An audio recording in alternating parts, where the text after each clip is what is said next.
Hey, today is Monday the 23rd of January, 2 days after the new moon, which means the moon should be a crescent somewhere up there. The sun is now behind the hills. One of the first things I start paying attention to these days is the condition of the sky, and obviously you want it to be relatively cloudless.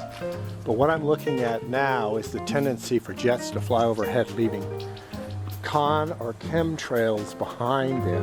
I'm not seeing any. Oh, there's one right there. I don't know if you can make it out in the camera, but it's got an exhaust plume that's very narrow, very short, which means this atmospheric humidity is probably well less than 100%. I can zoom in on that. This is something to look for. I have been out several evenings now where chemtrails have been really bad, and they have completely rendered deep sky useless because there's so much atmospheric water that there's basically a limiting magnitude that the telescope can reach simply because the sky itself is so bright with dissipating light and reflected light from the town of John Day.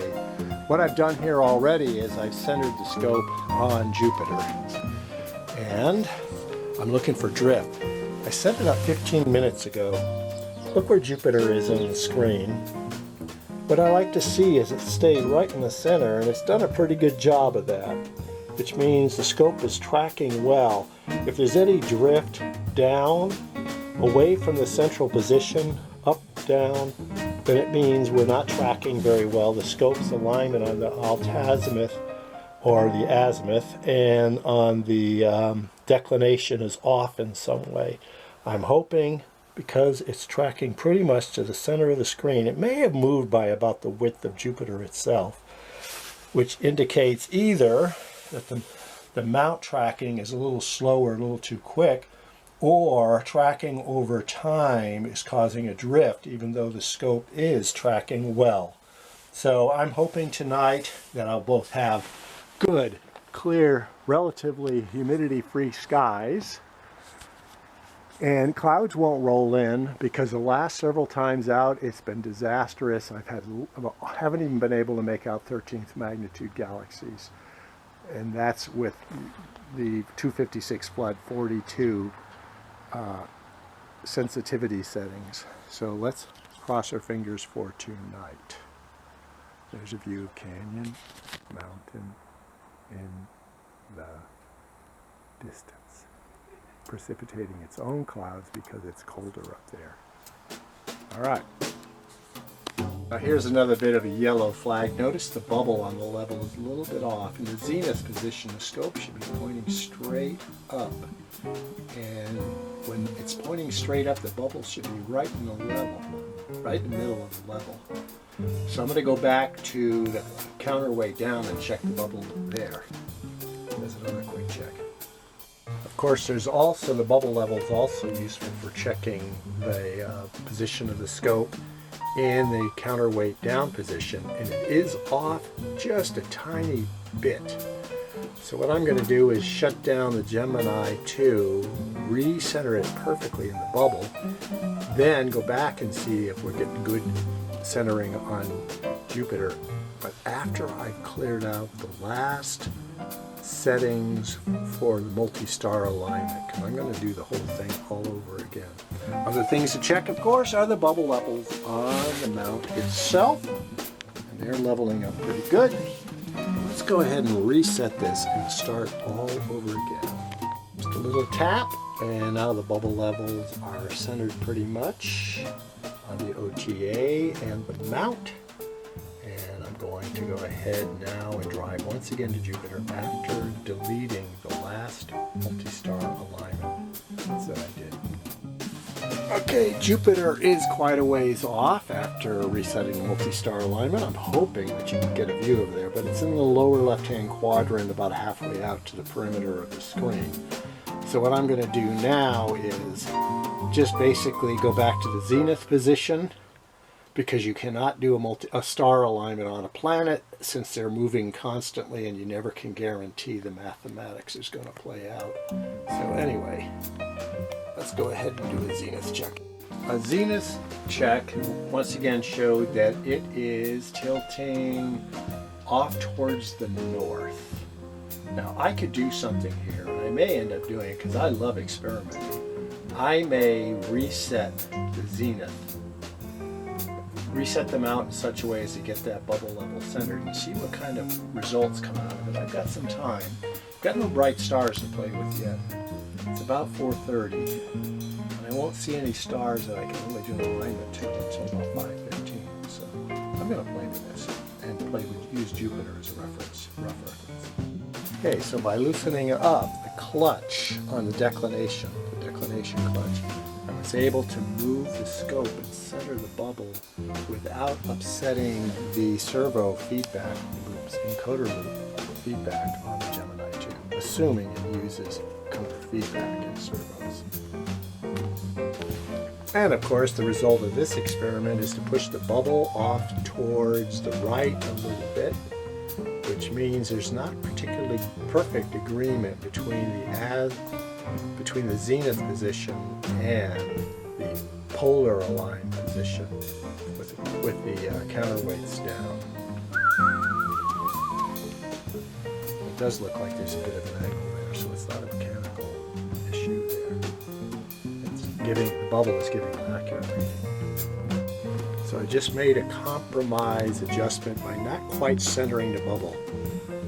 And I am going to reboot and do the whole thing over again. Here's my repeat park at zenith, and it's improved a little bit. So basically what I did is I compromised the clockwise counterweight down and the zenith positions. Let's drive over to Jupiter and see where she is. Or he is. Probably wouldn't want me to refer to her as a her. Have a look at Jupiter if you can see her and him in there. It's closer than it was, so my little compromises seem to have played out reasonably well. Now we're going to have to look at parameters when I start doing star alignments to see if there's been any improvement. Because the last time I played with it, I was in the 3,000 to 4,000 arcsecond range and did not give me very good find ability, which complicated my being able to identify galaxies, etc. Okay, so I've centered Jupiter one more time. Now keep in mind that any shifting around here on the floor causes some deflection, so let's see how she drifts over the next. He drifts over the next. Give it a half an hour. You can see the belts. Oh, nice. Image scale is kind of small. Let him rip. It's now 5:20, and you can see that 2-day moon right there. The sky's still bright. We're going to go out and check to see if Jupiter has drifted visibly. I'll try to settle down in my seat, be still for a little bit before we actually image it. Okay, you can see that Jupiter is pretty close to the center. It may have drifted upward a little bit. I'm not sure what direction that is, and I don't even want to play with stuff. I do have to get onto my stellar alignment because this night is shaping up to be decent. Not great, but as good as I could expect in the middle of the winter with higher humidity, atmospheric water vapor, reflected light, and diffused light in the atmosphere. So, well, it's Monday, 23rd of January, 6 o'clock. Still a bit of sky glow over there. Moon is at, I think it's the second day quarter. And we got Jupiter up not too far from the moon, maybe about 35 degrees. Earlier today I did some alignments on the scope. I checked the sky, there were no chemtrails. My back is up against things because there's a whole batch of galaxies and other studies that I have not been able to image over the last month as the sun begins to drift north, and they are seriously drifting west. I got the scope pointed at NGC 14 right now. The full aperture of the scope is barely revealed to the observatory roof. And I just sat down. I'm not sure if I'm imaging the part of the sky I want to be imaging. There should be a 12th magnitude galaxy in here. We'll have to settle out because chewing on an orange. Has to settle out because I just sat down. So we got to give it an opportunity to create an image. And if we don't see a galaxy on the screen, I'm going to recheck it and synchronize the mount to a star and then come back. But I may very well lose NGC 14. I have not had very good luck imaging anything 12th magnitude over the last month because the atmosphere is so saturated with cold moisture that it basically sets a ceiling, a limit to how deep you can image, because the sky itself creates a background light that basically masks any faint nebulosities that you may want to have a look at. Here's my sweep. I don't see a galaxy in there. I'm going to go and do a synchronization to a star. We'll go from there. Well, this doesn't bode well. I did a synchronization. I didn't have to on Difta and Cetus, and it was pretty well centered, and there's no sign of NGC 14. The sky's still a little light, but it should be in there. It's a 12th magnitude galaxy. Like, it does not bode well for the evening. Let's go and have a look at M74. Even though it's not quite dark out, I'm still getting nothing. Messier 74 should, although it's got faint spiral arms, we should at least be seeing the core here. And we're not seeing it. Let's go to Messier 77 and see if there's anything there. I promise you folks, by the end of the night we'll at least have our look at the Orion Nebula M42. Okay, there's no sign of M77 either. It's a bright 9th magnitude galaxy, fairly large, but it should easily be imaged. We should see the core certainly. Let's try 33. Well, folks, at this point, Messier 33 is a very large galaxy. Fainter than the great Andromeda galaxy, but we should at least be seeing some of the core. Either we can't have a misalignment here because goto is perfectly fine, and I synchronized. I can only think that sitting out in the observatory when it's wet and cold will somehow undermine the performance of the imaging system. Let's have a look at M42 before we knock off, and that should be a little more definitive. So might be disappointing, but you know, there's a lot of interesting things to learn by doing amateur astronomy about sky conditions, optical equipment, electronic equipment, etc., etc. And you basically have to accept the fact that you're not going to be able to do the kind of astronomy that is strict astronomy. No, you're going to learn a great deal about a lot of other aspects of equipment and technology, electronics, imaging systems, etc., etc. And it's a very full science. So here we go. I'm going to switch over to M42 now. Quick stop at Betelgeuse to begin with. Shows you this is completely doing a azimuthal equatorial flip. Look how close Betelgeuse is to the center of the screen. So I know we're not having a goto problem. I just went through some 65 or 70 degrees of the sky, and the scope had to completely flip it on the azimuth. So I'm going to synchronize to Betelgeuse and then head over to M42. So after synchronizing, I've got a very odd angle here. Here we have the great Orion Nebula. Pretty spectacular, and that's not even a good view yet. It's going to take a while, and I may make some adjustments to the exposure time settings. So we can see already that it has to be pretty bright in order to show up right now. I'm going to have to check at least one more galaxy, 891, before we head out. But here's M42. This is the view we're getting. We haven't quite settled yet because I've shifted around on the deck a little bit.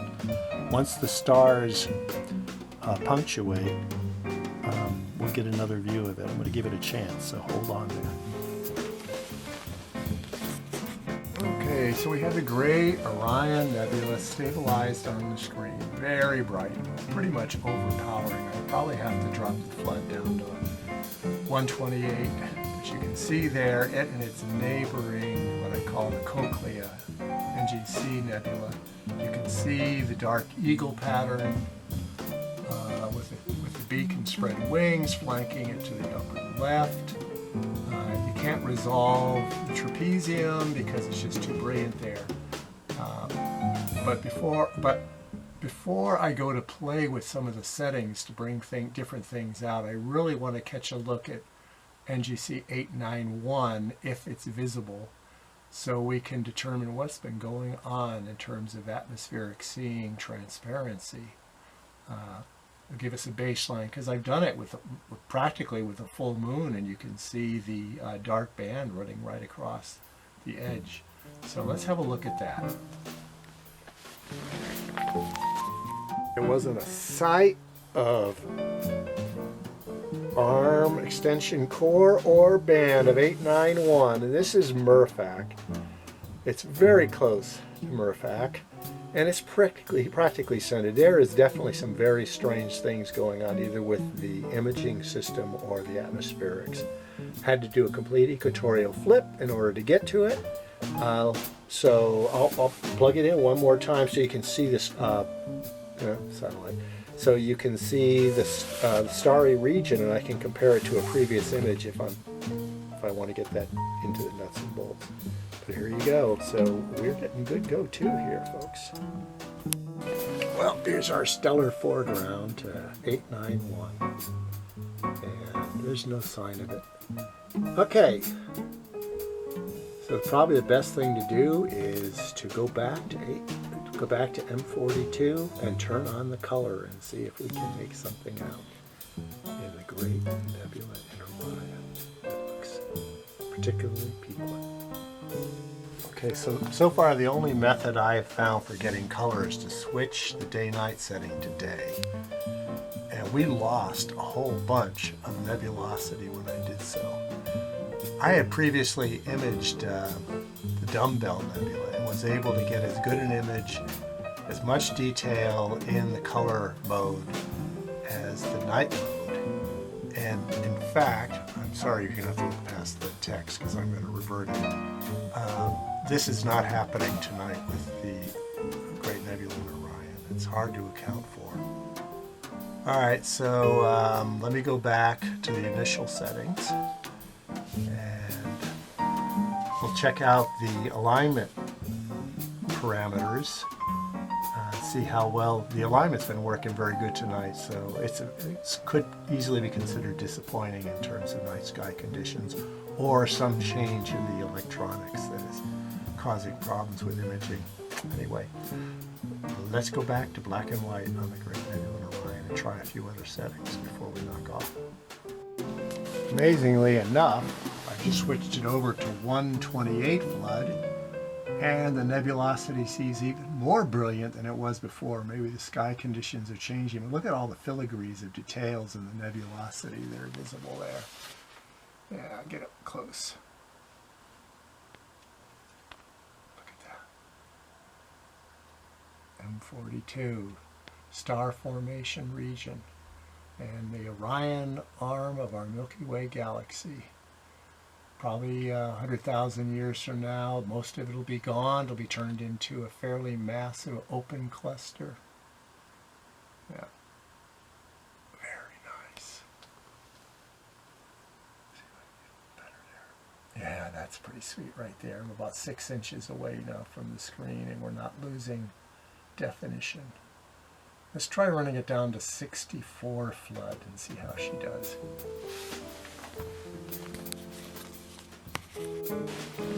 Okay, here we are now at 64 flood.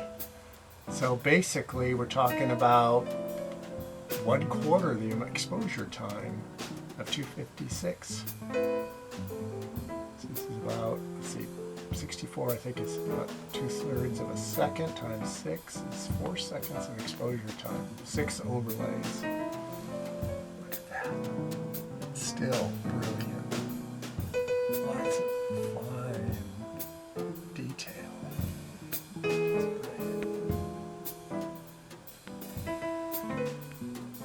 Okay, let's try it at 32. Now we're at 32 flood. Boy, it doesn't look like it's made much of a change. I'll have to compare the images, but I'm still just blown away by the luminosity. There we go. That's probably the best camera angle right there. Go down to 16. Maybe we'll get to the point where we can resolve the trapezium. It's very core. 4 or 5 brightest stars, progenitor stars that are illuminating the nebulosity. Okay, briefly at 16 flood, there we go. The core is still overpowering.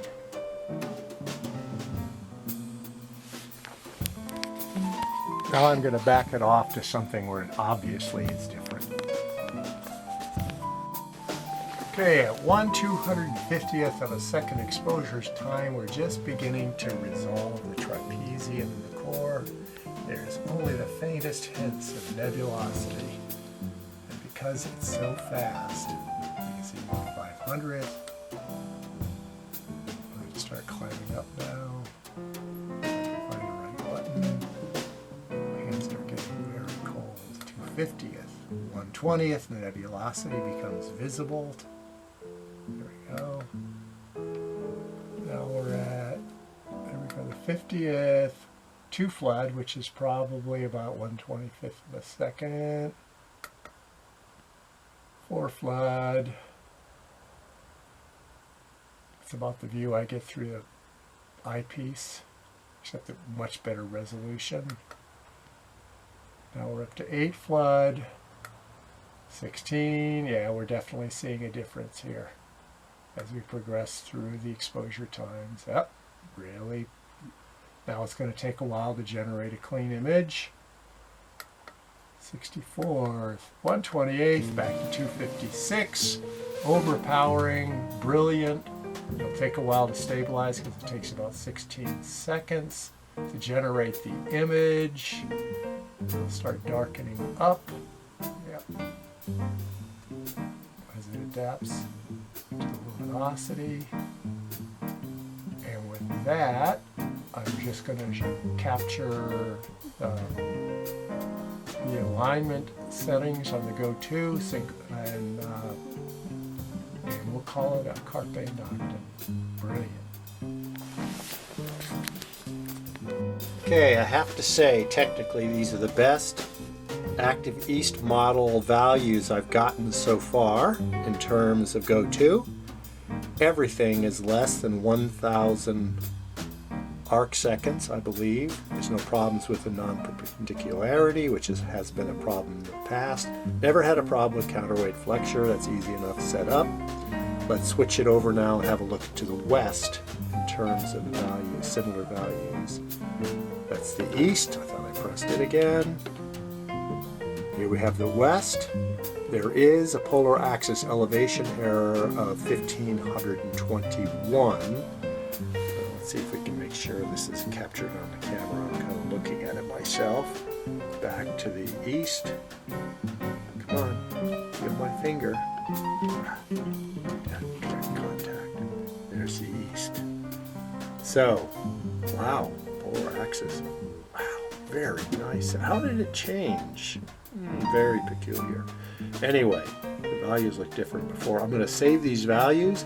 One thing I will point out, I always have to readjust the clock setting because it does not match actual time.